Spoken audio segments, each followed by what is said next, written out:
Hello बच्चों, Jain classes फंडा clear में आपका मोस्ट वेलकम। बच्चों, अब तक मैंने रियल नंबर चैप्टर में क्वेश्चन 1 से लेकर 24 तक डिस्कस किया था। आज हम क्वेश्चन नंबर 25 से डिस्कस करेंगे।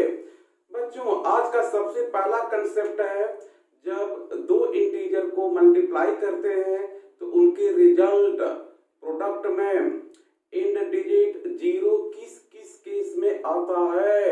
ऐसे कौन कौन से इंटीजर्स होते हैं जिनका प्रोडक्ट, जिनका मल्टीप्लिकेशन का इंड डिजिट जीरो होता है। देखते हैं बच्चों concept of end digit zero in multiplication. इसको देखने से पहले इसको देखते हैं। जरा देखो, अगर इसमें इसका मल्टीप्लाई करेंगे तो एंड डिजिट आएगा या नहीं आएगा। जीरो में 7 का मल्टीप्लाई करेंगे तो लास्ट डिजिट जीरो ही होगा। यहां पर भी क्या आएगा, एंड डिजिट जीरो आएगा। तो आप कह सकते हो कि अगर n1 n2 में से किसी का भी एंड डिजिट जीरो है तो उनका प्रोडक्ट का एंड डिजिट जीरो होगा, जैसा कि आपने यहां पर और यहां पर देखा।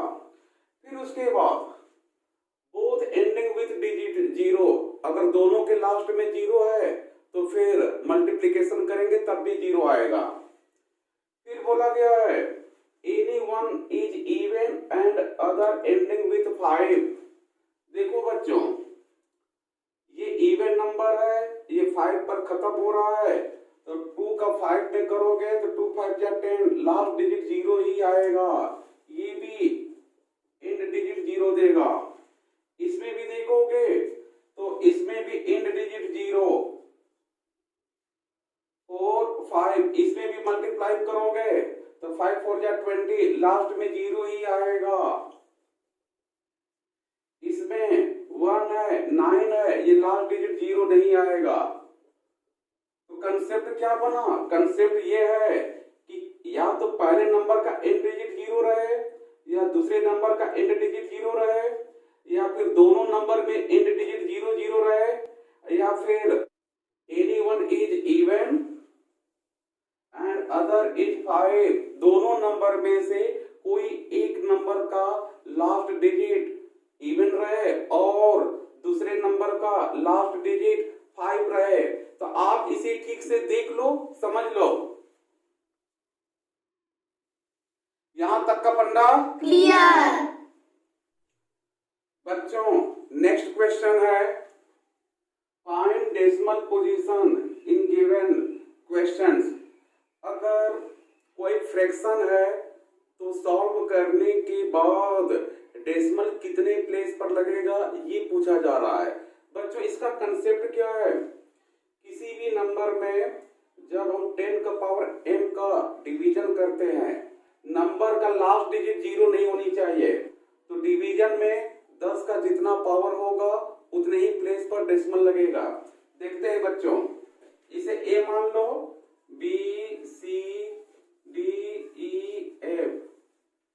ये तो आपको पता है कि डेसिमल पोजीशन इधर से नहीं इधर से काउंट करते हैं। तो इसमें कितने प्लेस पर डेसिमल है, 3 प्लेस। इसमें 2 प्लेस पर डेसिमल है बच्चों। इसमें देखते हैं,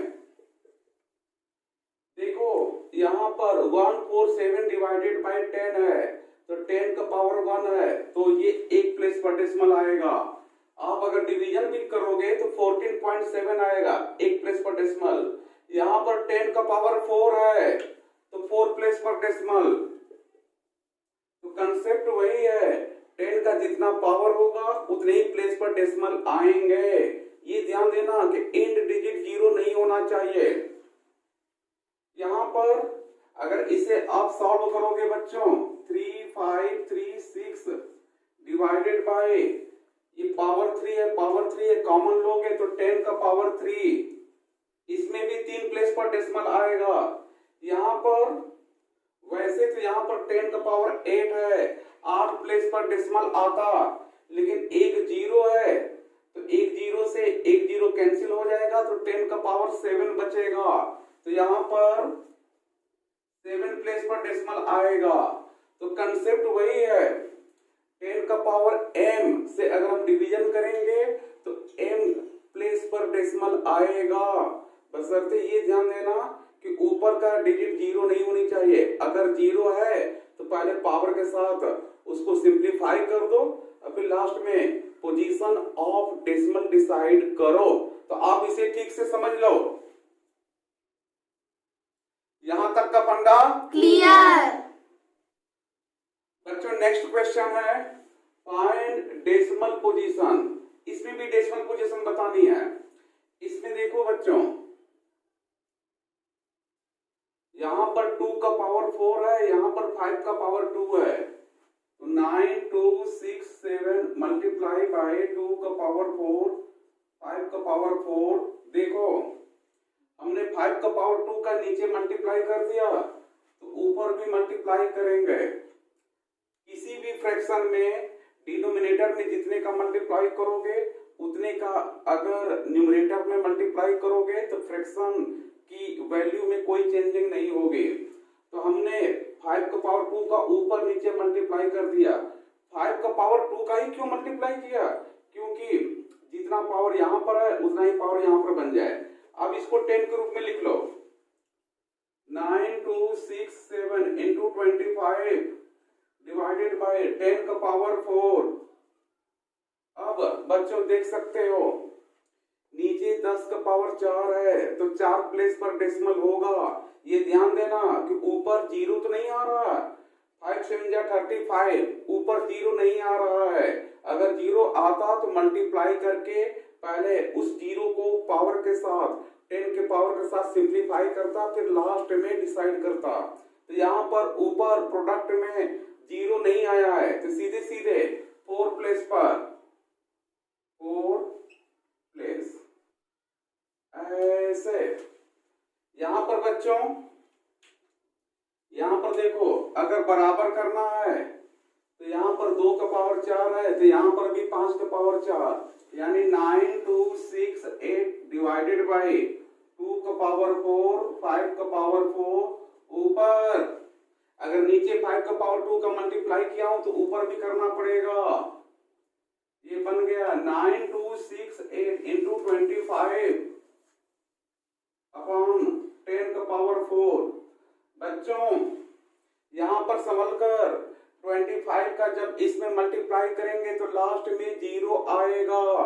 मल्टीप्लाई करने के बाद अपॉन 10 का पावर 4।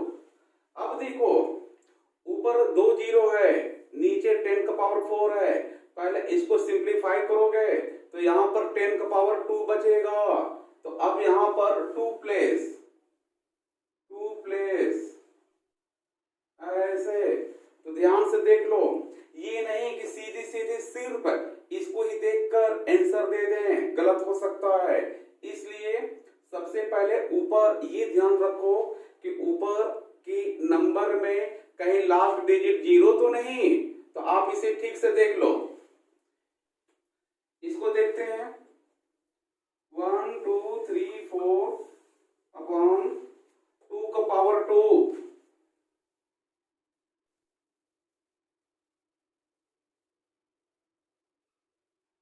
यहां पर अगर मैंने 2 का पावर 5 लिख दिया तो 2 का पावर 3 मल्टीप्लाई किया हूं नीचे तो ऊपर भी 2 का पावर 3।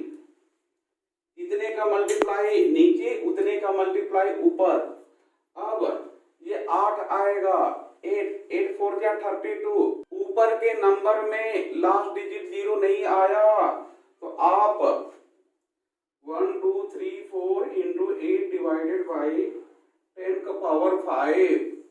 जब ऊपर के नंबर में लास्ट डिजिट जीरो नहीं आया तो मल्टीप्लाई करने की कोई खास जरूरत नहीं है। आप सीधे सीधे आंसर दे दो 5 प्लेस। तो आप इसे ठीक से देख लो। यहां तक का फंडा क्लियर। बच्चों नेक्स्ट क्वेश्चन है prove that 6 raise to power n can't be end with digit zero. हमें ये प्रूव करना है कि 6 का पावर n को सॉल्व करने के बाद लास्ट डिजिट जीरो नहीं हो सकता। कैसे प्रूव करेंगे देखते हैं बच्चों। सॉल्यूशन देखो 6 के पावर n को लिखा जा सकता है 2 इंटू 3 का पावर n। अब 2 का पावर n इंटू 3 का पावर n। देखो लास्ट डिजिट जीरो आने का कंडीशन यही है कि 2 का पावर n और 5 का पावर m होनी चाहिए। 2 5 ये फैक्टर में जरूर होनी चाहिए। अगर ये नहीं है तो लास्ट डिजिट जीरो नहीं आएगा। तो अब हम लिखेंगे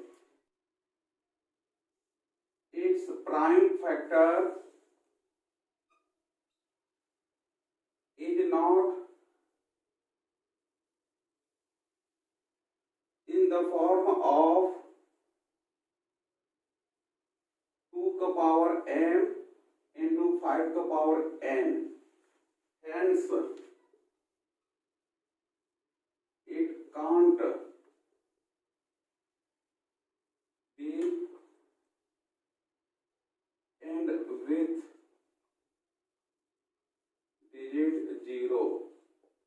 बच्चों ध्यान से आप सीधे सीधे बोलोगे कि इसके फैक्टराइजेशन में 2 का पावर m और 5 का पावर n का फॉर्म नहीं आया, इसलिए इसका लास्ट डिजिट जीरो नहीं हो सकता। तो आप इसे ठीक से देख लो। यहां तक का पंगा क्लियर। देखो बच्चों ये कैसा कंसेप्ट है, prime factorization by factor tree. जैसे अगर आपके पास 100 है, हमें 100 का फैक्टराइजेशन करना है, तो सबसे पहले आप 2 से डिवीजन करते हो।